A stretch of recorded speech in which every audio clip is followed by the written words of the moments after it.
사랑의 아버지 하나님 감사합니다. 오늘도 제가 십자가 복음을 들고 이 자리에 섰습니다. 주님께서 제게 말씀하신 그대로 제가 또한 그 말씀을 전하게 하옵시며 듣는 사람이 예수님께서 제게 말씀하신 그대로 받아들일 수 있도록 주님께서 은혜를 내려 주시옵소서. 모든 말씀 우리 주 예수 그리스도 이름으로 기도드리옵나이다. 아멘. 자, 그러면 첫째 슬라이드 보겠습니다. 첫째 슬라이드 읽을 때 다 일어서 주시기 바랍니다. 네, 일어서 주세요.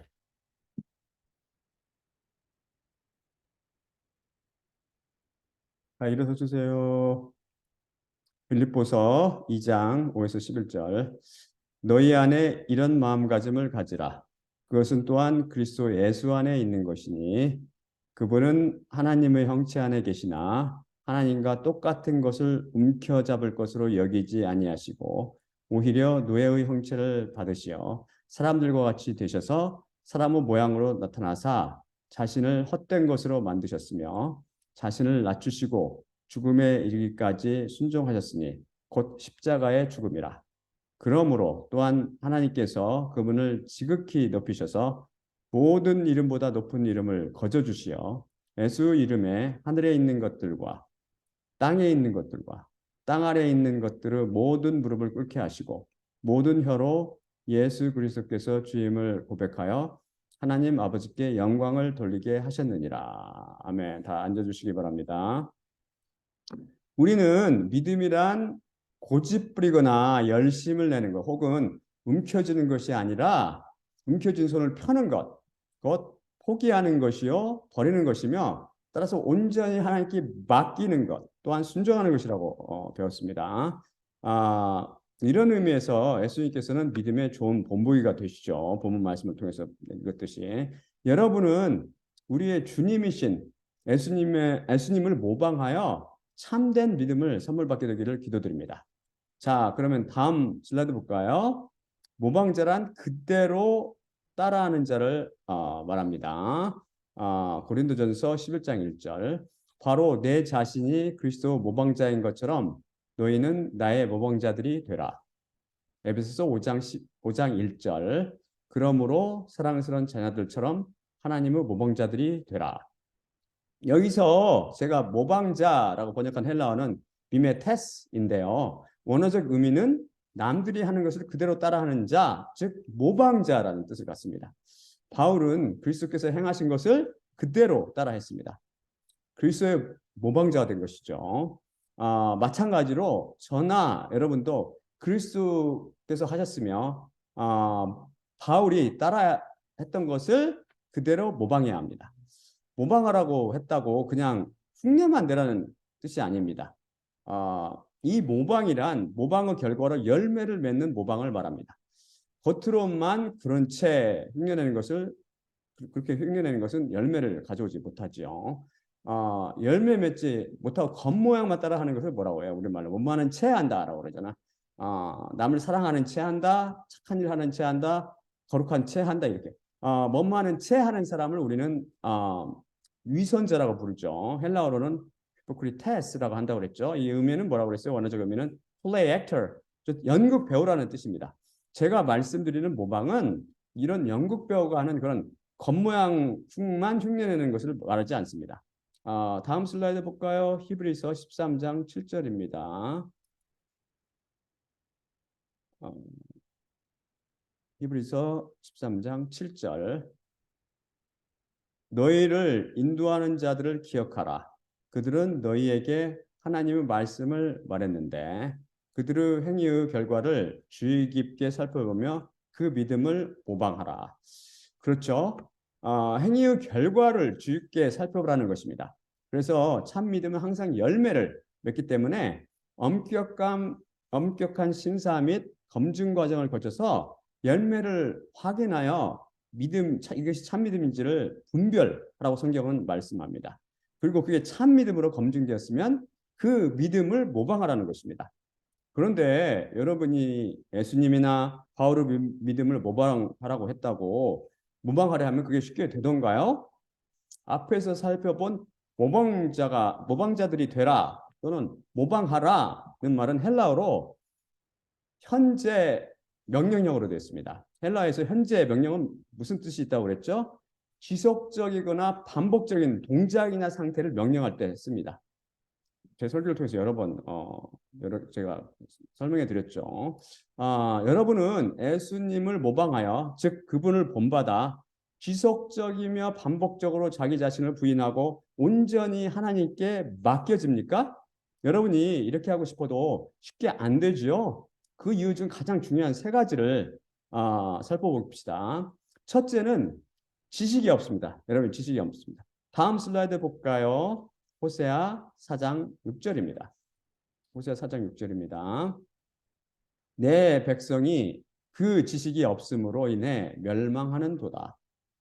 내 자신이 그 지식을 거부했으므로 나도 내가 나에게 지상 노릇하는 것으로부터 거부하고 내가 내 하나님의 율법을 잊었으므로 나 자신 또한 내 아들들을 잊으리라. 여기서 제가 그 지식이라고 축자적으로 번역한 단어는 히브리어로 하닷인데요. 지식이라는 뜻을 가진 that의 정관사 하가 붙은 것입니다. 히브리어는 추상명사에 정관사를 거의 붙이지 않습니다. 이게 원칙이에요. 문법적인 원칙은 붙이지 않습니다.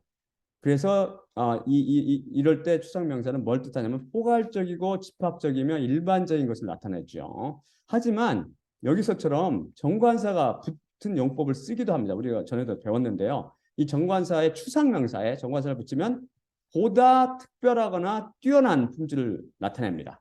따라서 여기서는 추상명사 that의 정관사 하가 붙었으므로 일반적인 지식을 나타내는 것이 아니라 특별한 지식, 뛰어난 지식을 가리킵니다. 그게 무엇일까요? 그것은 곧 하나님의 지식을 가리키며 구체적으로는 예수님의 지식, 곧 십자가 복음을 가리킵니다. 하나님께서는 많은 하나님의 선지자들을 보내 십자가 복음을 선포케 하셨지만 이스라엘 백성이 이를 다 거부해버리고 다른 복음에 귀 기울였습니다. 여호와라 불리는 송아지 복음, 바알의 복음, 아세라 복음들이었죠. 구약 시대나 예수님 시대나 현재나 같은 현상이 벌어지고 있죠. 또 여기에 제가 제사장 노릇한다라는 것은 십자가 복음으로 사람들을 번제하는 제물, 곧 예수 그리스도 십자가 위에 못 박아 거룩한 제물로 태워 바치는 역할을 말합니다. 사도 바울이나 저처럼 그리스도의 복음의 전파를 통해서 사람들을 하나님의 교회로 불러들이고 이들을 가르치고 양육하여 하나님께서 받으시기에 합당한 예물로 만드는 자들을 뭐라고 부르냐면 성경은 제사장 족속인 레위인들이라고 해요. 레인이라고 부릅니다. 이에 대해서는 제 68강에서 살펴봤었지요. 다음 슬라이드 볼까요? 다음 슬라이드 보겠습니다. 이사야 66장 20에서 21절입니다. 이사야 66장 20에서 21절. 그들이 너희 모든 형제들을 모든 민족에서 나와 거룩한 산 예루살렘으로 말과 마차와 수레와 노새와 낙타에 태워 여호와께 예물로 드릴 것이라. 여호와께서 말씀하셨으니 이는 이스라엘 자손이 예물을 깨끗한 그릇에 담아 여호와의 집에 드림과 같으리라. 나는 그 가운데에서 택하여 제사장과 레인을 삼으리라. 여호와께서 말씀하셨느니라. 기억할 것은 이스라엘을 통해 하나님께서는 여호와께 드리는 예물을 모두 받으시는 게 아니라 이들 중 일부를 택하여 제사장과 레인으로 삼을 것이라고 말씀하십니다. 이것을 남은 자라고 부른다고 했죠. 이를 히브리어로는 펠리타나 쉐알이라고 그랬고 헬라어로는 뭐라고 그랬어요? 히폴레마라고 부른다고 배웠습니다. 남은 자들은 모두 십자가 사건을 통해서 위로부터 나게 되고 그 죄가 처리되어 죄책감 없이 하나님을 섬기며 제사장직을 행하게 됩니다. 이런 제사장직을 하나님의 선지자들이 했고 바울이 했으며 또한 제가 지금 하고 있는 것이죠. 십자가 복음을 거부한 사람들에게 어떻게 사람을 위로부터 나게 하는 거룩한 제사장의 직책, 곧 레인의 직책을 맡으실 수 있겠습니까? 하나님의 여기서 또 이 말씀에서 하나님의 율법을 잊었다라는 말씀 무슨 말이냐면은 하나님 율법은 큰 의미로 하나님의 말씀을 가리킨다고 그랬죠. 하나님의 말씀을 잊었다는 뜻입니다. 곧 샤마라고 테러해야 할 하나님의 말씀, 확고하고 영원 불변한 그런 하나님의 말씀을 스로 메트레어하고 클리너해서 싹둑싹둑 잘라버리고 변개해버린 것이죠. 그러니 어찌 거기에 구원이 있을 수 있겠습니까? 거짓 복음을 듣고 자란 그 후손들에게 소망이 있겠습니까? 그 지식, 그 십자가 복음을 통한 예수님의 지식이 없으므로 예수님께서 어떤 분이시고 하나님께서 어떤 분이신지를 잘 모릅니다. 막연히 사랑을 하나님으로 알고 있죠. 그래서 그 사랑도 하나님의 사랑이 아니라 자세히 살펴보면 하나님의 사랑이 아니라 비너스의 사랑, 계명성, 곧 루시퍼의 사랑입니다. 그것도 모르고 있어요. 그게 참 사랑인지 알고 있죠. 그분의 의의가 무엇인지 모르고 물론 또한 하나님의 죄에 대한 진노를 가볍게 취급하죠. 하나님의 사랑은 하나님, 용서하시는 하나님이야. 이렇게 하면서 그분의 은혜와 자비가 무엇인지, 그분의 인자하심이 무엇인지, 그분의 말씀이 무엇인지를 전혀 모릅니다. 하늘들의 왕국과 하나님의 왕국의 영광이 무엇인지, 또한 음부와 불못의 심각성을 애써 부인하지요. 무엇보다도 구원의 가장 근본이 되는 믿음이 무엇인지를 모릅니다. 여러 번 살펴봤듯이 믿음을 뭘로 잘못 알고 있어요? 고집으로, 열심으로, 움켜쥐는 것으로 잘못 알고 있습니다. 이렇듯 잘못 알고 있으니 자기 고집과 열심을 버리고 움켜진 것을 포기하며 하나님께 맡기고 또한 순종할 수 있겠습니까? 진정 여러분이 영혼을 구원할 수 있는 참 믿음을 갖기를 원하신다면 십자가 복음을 꾸준히 그리고 반복해서 들으십시오. 믿음은 메시지, 곧 십자가 복음에서 나오기 때문입니다. 다음 슬라이드 볼까요? 로마서 10장 13에서 17절입니다. 로마서 10장 13에서 17절. 누구든지 주님의 이름을 부르는 자는 구원을 받기 때문이니라. 그렇다면 그들이 믿지 아니하는 일을 어찌 부르겠느냐? 또한 그들이 듣지도 못한 일을 어찌 믿겠느냐? 또한 전파하는 이 없이 어찌 듣겠느냐? 또한 그들이 보내심을 받지 않았다면 어찌 전파하겠느냐? 기록된 것처럼 아름답도다 좋은 소식을 선포하는 자들의 발들이여. 그러나 그들이 다 복음에 순종하지 아니하였도다. 그러므로 이사야가 이르되 주님 우리의 메시지를 누가 믿었나이까? 그러므로 믿음은 메시지에서 나오며 메시지는 그리스도 말씀을 통하느니라. 믿음은 메시지에서 나온다는 진리를 절대 잊지 마십시오. 이 메시지 곧 십자가 복음 없이는 절대 믿음이 생길 수도 성장할 수도 없습니다. 시상 교회와 음료에 속한 종교에는 믿음도 구원도 없는데 왜냐하면 이 메시지인 십자가 복음을 거부하기 때문입니다. 여러분이 진실로 믿음으로 구원받기를 원하신다면 제가 선포하는 십자가 복음에 귀를 기울이고 진실로 여러 번 기도하면서 들으십시오. 여러분의 믿음을 성장시켜 결국 구원에 이르게 하는 능력의 메시지이기 때문입니다. 이것이 성경 말씀이 증언하는 바이죠. 예수님을 모방하여 움켜쥔 것을 넣고 포기하며 온전히 하나님께 맡기고 순종하지 못하는 이유, 즉 믿음이 형성되며 자라지 못하는 둘째 이유는 예수님과 관계가 정립되어 있지 않기 때문입니다. 예수님은 그저 나무집 아저씨나 저 멀리 달나라 옥토끼에 불과하죠. 믿음은 반드시 관계 위에 바탕하여 시작되고 형성하며 자란다고 배웠습니다. 그래서 하나님께서 아브라함과 관계를 맺기 위해서 갈대아 우르 땅에 나타나서 그에게 나타나셨고요. 예수님께서는 그분의 지체를 불러 관계를 시작하신 것입니다.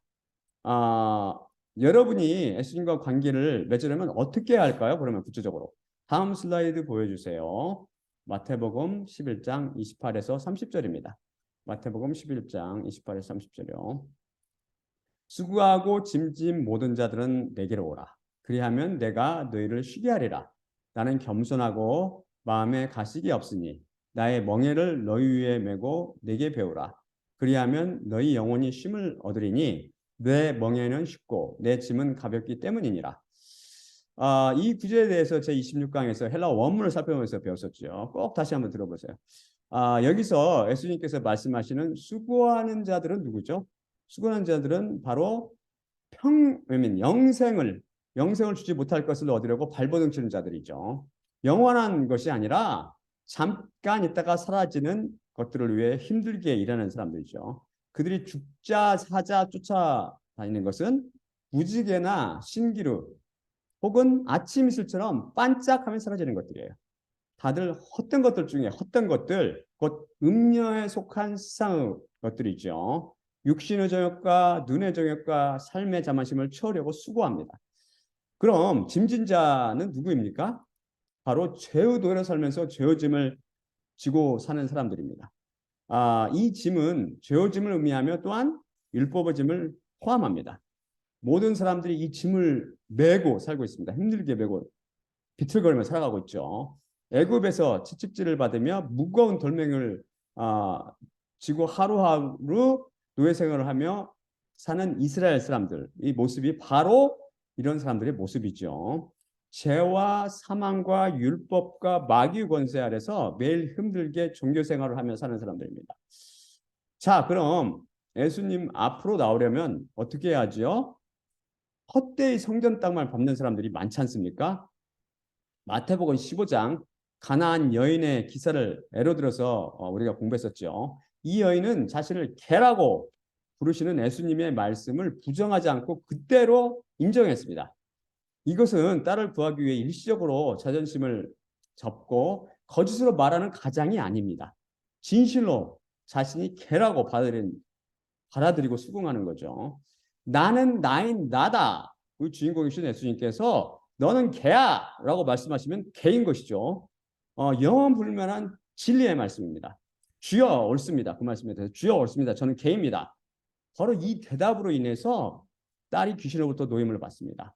여러분도 구원받기를 원한다면 이렇게 자기 부인을 해야 합니다. 왜냐하면 자기 부인을 통해서 자신의 본 모습을 제대로 볼 수 있기 때문입니다. 주님 옳습니다. 저는 개입니다. 더러운 죄인입니다. 저는 음부에 던져져서 형벌받아 마땅한 더럽고 추악한 존재입니다. 주님, 저를 마귀나 귀신이나 짐승이라고 불러도 좋습니다. 당신의 말씀이 옳소이다. 저는 죽어 마땅한 사악하고 흉악한 존재입니다. 이 상태가 바로 자기 부인이 제대로 된 상태입니다. 자기 부인, 곧 자기 자신을 부인하다라는 것은 헬라어로 아팔레오마이라고 그랬죠. 근데 이것은 자기 자신을 인정하거나 수용하기를 거부하다. 혹은 자기 자신이 완전히 없는 듯 행동하다. 라는 것을 뜻하며 바로 이 예언이 정확히 이 단어를 정의하고 있습니다. 지금 자기 부인이란 이렇듯 자기 자신에게 구원의 소망이 없으며 형벌받아 마땅한 무익하고 더러운 죄인임을 인정하는 것입니다. 우리 자신은 결코 스스로 구원을 이룰 수 없으며 마귀와 같이 흉악하고 저주받은 존재이고 개같이 토한 것을 다시 먹는 더러운 존재라는 깨달음이 우리를 겸손히 예수님 앞에 나아가게 합니다. 흉악한 자신을 죄로부터 구원할 수 있는 유일하신 분은 바로 예수님 한 분이시기 때문입니다. 그 여인은 계속해서 응답하지요. 개들도 제 주인의 상에서 떨어지는 부스러기를 먹나이다. 이 여인은 정말 지혜롭게 응답하여 궁일이 풍성한 예수님의 내장을 찔렀죠. 맞습니다, 주님. 이방인, 저와 제 딸은 개입니다. 하지만 주님, 이런 미천한 존재인 개들도 주인이 불쌍히 여겨 주인의 상에서 떨어지는 부스러기를 먹는 것을 내버려 두지 않습니까? 저희들도 긍휼히 여겨 주시옵소서. 바로 이런 고백이 우리에게 십자가의 은혜를 임하게 합니다. 왜냐하면 예수님께서는 긍휼이 풍성하시고 죄를 용서하기를 기뻐하시는 자비로우신 하나님이시기 때문입니다. 하나님이여 불쌍히 여기소서 나는 죄인이로소이다. 새해가 들었던 그 기도를 하게 되는 거죠. 이에 대해서 예수님께서 뭐라고 말씀하십니까? 여자여 내 믿음이 크도다. 내 소원대로 되리라. 예수님께서는 그녀의 믿음에 감탄하셨습니다. 믿음이 뭐라고 했죠?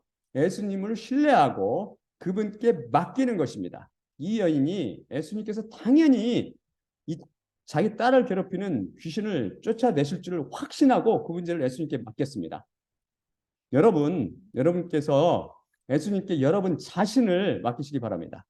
오직 예수님만이 또한 예수님께서는 반드시 나의 죄의 문제를 해결해 주시어 내 영혼을 구해줄 수 있어. 그게 바로 믿음이에요. 그게 그렇게 그분을 믿고 그분의 십자가 앞에 나와 죄의 짐을 그분께 맡기십시오. 이렇듯 자기 부인을 통해 예수님 앞에 나오고 그분께 맡기면 우리가 고대하는 영혼의 구원을 받을 수 있습니다. 이 가나안 여인이 바로 이 가나안 여인을 담은 이 성경 말씀이 이에 대한 참 증언이죠. 이 여인이 한 행동을 성경은 자신을 부인하고 십자가를 진다라고 표현합니다. 믿음의 다른 이름은 자기 부인이며 십자가라고 배웠죠. 그래서 믿음 생활, 곧 신앙 생활은 십자가의 삶이라고 부를 수 있습니다. 그런데 믿음의 삶, 곧 십자가 삶의 첫째 단계는 바로 자기 부인입니다. 이 가나안 여인이 한 행동이 바로 자기 부인이 무엇인지를 정확히 우리에게 가르쳐주고 있죠. 그 다음 단계는 뭐죠? 그것이 바로 십자가를 지는 것입니다.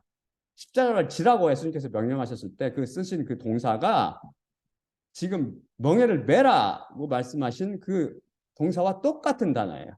그래서 예수님께서는 나의 멍에를 너희 위에 메고 라고 말씀하실 때는 이 멍에는 십자가를 의미한다고 이미 공부했었죠. 따라서 여러분이 예수님과 관계를 맺고자 한다면 그분은 멍에를 메야 곧 십자가를 져야 합니다. 십자가가 바로 예수님과 여러분을 연결해주는 띠와 같은 것입니다. 우리가 예수님께 주신 멍에를 지게 되면 어떻게 됩니까? 먼저 옆으로 짐승에게 멍에를 재면 어떻게 돼요? 짐승이 옆으로 새는 것을 막잖아요. 옆으로 빗나가거나 하늘 파는 것을 못하게 합니다. 그것을 예수님 자신만을 바라보게 예수님께서 멍에를 씌워놓고 그걸 조절하시기 때문이죠. 멍에 곧 십자가는 우리 시선을 하나님께 예수님께 고정시켜 빗나가서 죄를 짓거나 세상에 한눈 팔지 못하도록 막아줍니다. 따라서 십자가를 진 사람은 예수님만 바라보게 되는 것입니다. 돈과 건강과 명예와 권력과 가족과 이 세상의 재미를 다 부인하고 포기해야 합니다. 이 세상을 즐기면서 십자가를 줄 수는 없기 때문이죠. 십자가를 한번 지고 커다란 십자가를 만들어서 한번 지고 한번 게임을 해보세요. 그게 됩니까? 십자가는 자기를 부인하며 포기하고 예수님의 노예가 되는 것이기에 세상을 붙잡고 있으면 안 됩니다. 우리는 예수님과 세상이라는 두 주인을 동시에 섬길 수 없습니다. 십자가, 곧 멍에는 다들 아는 것처럼 무거운 짐이 되는 것이 아니라 오히려 짐을 가볍게 해주고 짐을 수월하게 다루도록 해주는 역할을 합니다. 십자가를 지는 것, 곧 자기를 부인하고 자기가 사랑하는 것을 포기하는 것이 지극히 어렵고 제대로 되지 않는 이유는 이를 가능케 해주는 믿음이 아직 성장하지 않았기 때문입니다. 우리가 십자가를 지고 그분을 따라갈 때, 예수님께 맡기는 사람을 살 때 그분은 우리의 삶과 성경 말씀을 통해 우리를 직접 가르쳐 주십니다.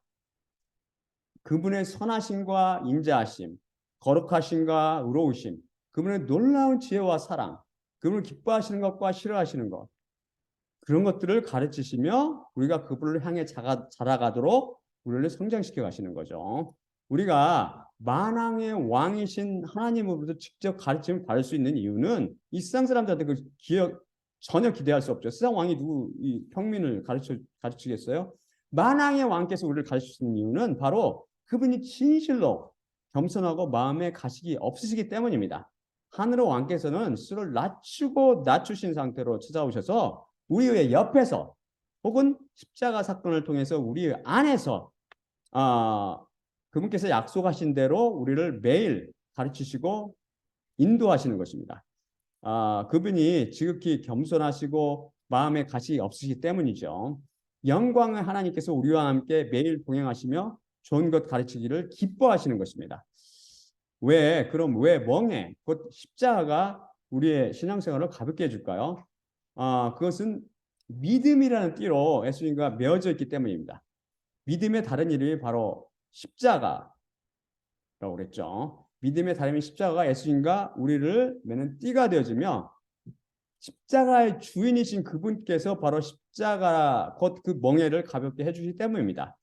여러분이 십자가는 맡기는 거죠. 자기를 부인하고 그분께 맡기는 거라고 그랬어요. 그분께 맡기면 마음이 편해집니다. 맡기지 못하니까 항상 불안한 것입니다. 따라서 불안은 우리가 그분께 맡기고 있지 않다는 좋은 경고음이죠. 우리가 멍에 그 십자가를 지고 그분께 맡겨버리면 예수님께서 알아서 다 처리해 주십니다. 그러니까 마음이 정말 편해지는 거죠. 이게 참 믿음이라고요. 이게 참. 이런 십자가 삶을 살다 보면 결국 예수님께서 약속하신 대로 영원히 구원을 받아 영원오심을 얻게 될 것입니다. 여러분이 명심할 한 가지는 믿음은 우리에게 있는 것이 아니라 우리로부터 나오는 것도 아니고 오직 예수 그리스도 안에 있다는 것입니다. 다음 슬라이드 볼까요? 성경 말씀은 우리의 믿음이 예수 그리스도 안에 있다고 분명히 말합니다. 디모데전서 1장 14절. 그러나 우리 주의 은혜가 그리스도 예수 안에 있는 믿음과 사랑과 함께 넘치도록 풍성하였도다. 디모데전서 3장 13절. 봉사를 잘한 자들은 자신 스스로 좋은 진보를 얻고 그리스도 예수 안에 있는 믿음의 큰 담력을 얻느니라. 디모데후서 1장 13절. 그리스도 예수 안에 있는 믿음과 사랑 안에서 나로부터 들은 건전한 말들의 모범을 너는 가져라. 디모데후서 3장 15절. 또 아기 때부터 너는 너를 지혜롭게 하여 그리스도 예수 안에 있는 믿음을 통해 구원에 이르게 할 능력이 있는 성경책을 알았느니라. 우리의 믿음은 그리스도 예수 안에 있기 때문에 우리가 그리스도 예수 안에서 밖으로 나가면 결과적으로 믿음 밖으로 나오게 됩니다. 맞나요? 믿음은 우리와 예수 그리스도를 맺어주는 띠라고 그랬죠. 그래서 그리스도 예수 안에서 하는 모든 행위는 믿음의 행위죠. 그리스도 예수 밖으로 나와서 하는 모든 행위는 죄악된 행위, 곧 죄가 됩니다. 그래서 그리스도 예수 안에서 하는 행위, 곧 믿음으로 하지 않는 모든 행위는 죄인 것입니다. 즉 십자가를 지고 하는 행위, 곧 믿음 안에 살면서 행하는 행위는 믿음의 행위이고 십자가를 내려놓는 행위죠. 십자가를 내려놓는 행위는 믿음 밖으로 나가는 행위이며 죄를 짓는 행위입니다.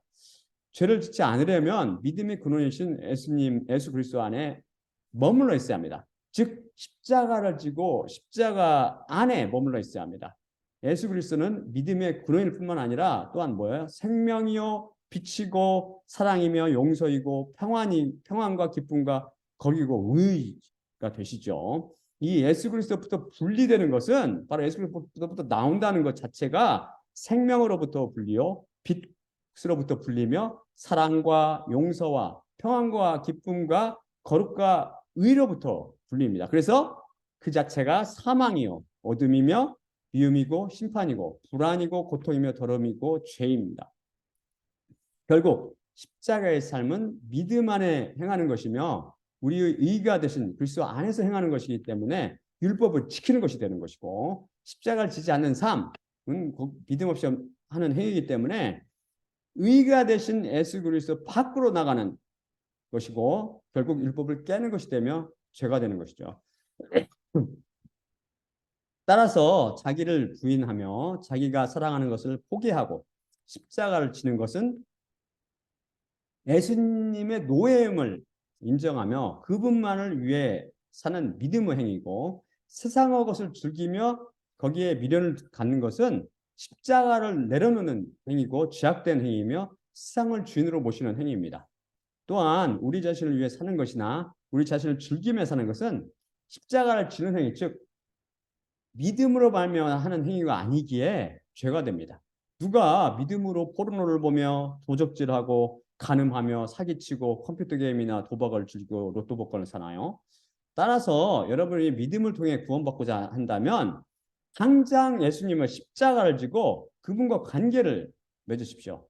그분이 여러분을 가르치고 인도하시며 여러분의 믿음을 키워주실 것입니다.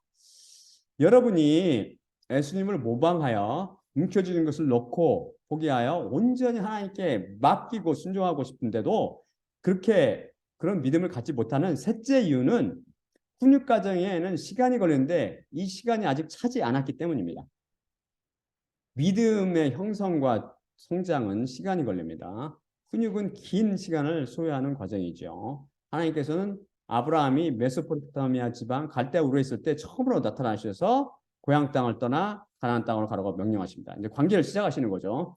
이때 아브라함 나이는 알려 있지 않아요. 그가 가나안 땅에서 가다가 갈대아 우르를 떠나 가다가 가나안 땅으로 바로 들어간 게 아니고 하란이라는 곳에 머물러 있었어요. 한참을 머물러 있었죠. 자기 아버지가 죽을 자 데라가 죽습니다. 거기서 이제 하나님께서는 그의 아버지 데라가 죽은 후에 다시 나타나셨죠. 그가 안 가고 있으니까 하나님께서 오래 참으시는 하나님이시죠. 그래서 가나안 땅으로 인도해 내십니다. 이번에는 가라고 그러니까 이제 이번에는 갔죠. 그때 나이가 75세. 그가 언제 이로부터 났는지, 즉 언제 의롭다고 인정받았는지는 그 나이를 잘 알 수가 없어요. 하지만 그 앞뒤 기사를 읽어보면은 그 즈음에 그 아내 사레가 자기가 아이를 낳지 못하자 그 몸종인 애굽 여자 하가를 아브라함에게 주죠. 그때 아브라함은 나이가 85세, 즉 가나안 땅에 거한 지 10년 후라고 성경은 말씀합니다. 그래서 아브라함이 하나님께 부름을 받고 의롭다 인정받은 것은 최소한 10년 이상이며 이보다 훨씬 많은 시간이 소요됐을 것으로 추정되는 거죠. 모세가 하나님을 알고 지냈지만 진실로 부활한 하나님을 만나서 이로부터 난 것은 불이 붙었으나 꺼지지 않는 가시던 불 중에 나타나신 하나님께 부르심을 받은 바로 80세로 추정됩니다. 하나님께서는 그를 80년 동안 훈육시킨 거죠. 특히 40년 동안은 그 40세 이후 40년 동안은 척박한 땅 미디안 광에서 양을 치며 훈육을 받았습니다. 끊임없는 인내와 훈육을 주님께서 하나님께서 항상 인내를 그 셀프 컨트롤 자기 우리말로 뭐라고 그러죠? 셀프 컨트롤 그러니까 자제를 가르치죠. 자제와 인내 훈육을 통해서 가르치는 거죠. 마찬가지로 저를 창세전에 애정하신 하나님께서 저를 부르신 것은 제가 중학교 때 제 친구를 통해서 였는데 그 이후 제가 십자가를 통해 의롭다 인정받고 일어난 것은 제 나이 한국 나이 30세 였습니다. 1990년. 그 이후에 30여 년을 주님께서 제 삶을 통해서 제가 훈육을 받으며 점점 더 맡기도록 하나님께서 저를 키워가셨고 더더욱더 맡기는 사람으로 주님께서 만들어가고 계시는 거죠. 지금 우리의 신앙생활은 하나님의 훈육의 세월입니다. 시간이 소요된다. 시간. 십자가상의 간도는 몇 시간 만에 이로부터 났죠. 사도 바울은 순식간에 이로부터 났지만 사실 대부분의 그리스도인들은 하나님께 부르심 받고 난 이후 의롭다 인정받을 때까지 여기 살펴봤지 아브라함이라든지 모세라든지 저 예를 들어서 제가 말씀드렸지만 제법 시간이 걸립니다. 예수님을 만난 지 얼마 안 됐는데 나 이로부터 났어. 그건 거짓말일 가능성이 상당히 높죠. 자기가 진실로 이로부터 났는지는 당신은 이로부터 났습니까? 라는 그 시리즈를 쭉 들어보세요. 그리고 자기 자신을 알아야지 자기 자신이 자기 부인을 통해서 예수 그리스도 앞에 나올 거 아니에요.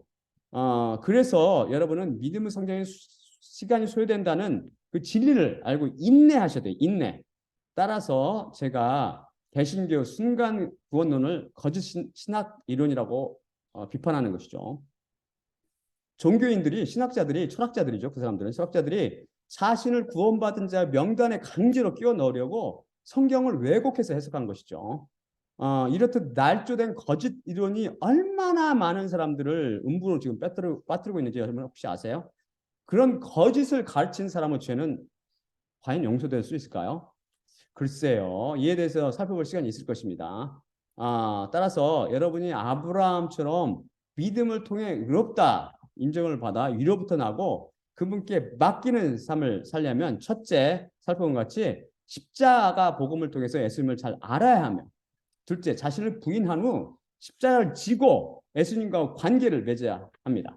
그리고 셋째 인내를 가지고 시간을 구속하며 예수님께 훈육을 받으며 참아야 합니다.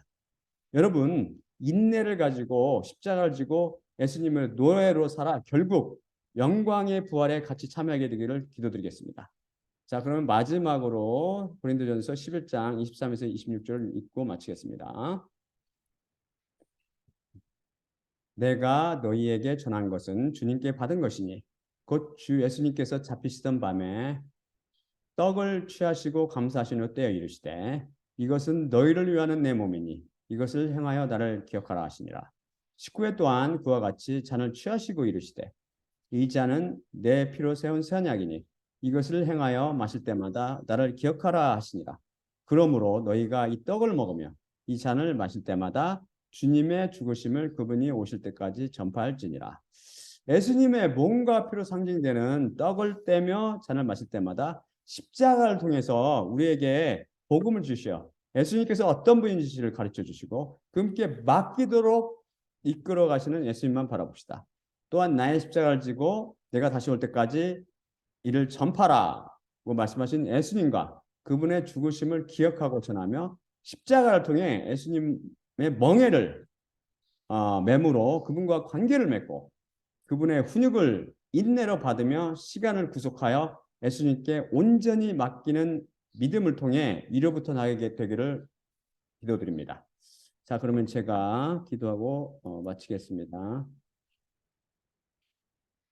사랑의 아버지 하나님 감사합니다. 오늘 말씀을 통해서 우리가 예수 그리스도 참으로 하나님과 똑같은 것을 움켜잡을 것으로 여기지 아니하신 그 하나님, 자기 자신을 온전히 포기하신 하나님, 자기 자신을 부인하고 포기하신 우리 주 예수 그리스도를 모방하고자 하는데 거기에 가장 커다란 걸림돌이 되는 것이 세 가지라고 배웠습니다. 그 첫째는 하나님에 대한 지식, not 그 하나님의 지식, 예수 그리스도의 지식, 그 십자가 복음을 잘 알지 못하기 때문이며 두 번째는 하나님과의 관계가 제대로 정립되지 못했음을 배웠습니다. 세 번째는 아직 훈육 과정 중에 있어 시간이 아직 무르익지 않았기 때문이라고 배웠습니다. 우리 하나님의 백성들이 진실로 하나님 앞에 나와서 자기 자신을 부인하고 하나님께 나와서 십자가 복음을 통해서 자기 자신을 더 알므로 하나님께 나와서 하나님의 자기 자신을 부인하고 십자가를 짐으로 하나님과 관계를 예수 그리스도와 관계를 맺게 하옵시며 또한 예수님께서 인도하는 대로 인내를 가지고 훈육을 받으며 시간을 통해서 자라서 결국은 그 믿음이 온전히 맡기는 믿음, 아브라함과 같은 믿음이 되어서 하나님을 통해서 예수 그리스도를 통해서 십자가에 못 박힘으로 그가 온전히 의롭다 인정받는 그 단계에 이를 수 있도록 우리 사랑하는 하나님의 백성에게 은혜를 내려주시고 그들을 구원하여 주시옵소서. 모든 말씀 우리 주 예수 그리스도 이름으로 감사하며 기도드립나이다. 아멘. 아멘.